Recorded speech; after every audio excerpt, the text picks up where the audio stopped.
السلام عليكم ورحمة الله وبركاته. أهلا بكل متابعينا الكرام في كل مكان.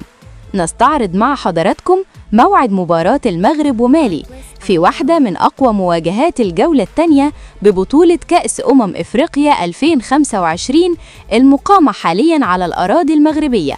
المباراة هتقام على ملعب المجمع الرياضي الأمير مولاي عبد الله، وبتجمع بين منتخب المغرب ومنتخب مالي ضمن منافسات المجموعة الأولى اللي بتضم كمان زامبيا وجزر القمر. المنتخب المغربي داخل اللقاء بمعنويات عالية بعد تصدره المجموعة برصيد 3 نقاط عقب الفوز بثنائية نظيفة على جزر القمر، بينما يحتل منتخب مالي المركز الثاني متساويا مع زامبيا بعد التعادل الإيجابي في الجولة الأولى.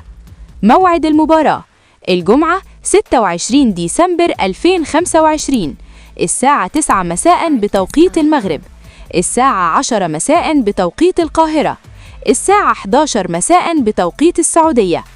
أما عن القنوات الناقلة فشبكة BN Sports القطرية تمتلك حقوق بث البطولة، والمباراة هتذاع عبر قنوات BN Max 1 وBN Max 2 وBN Max 3 مع استوديو تحليلي مميز قبل وبعد اللقاء.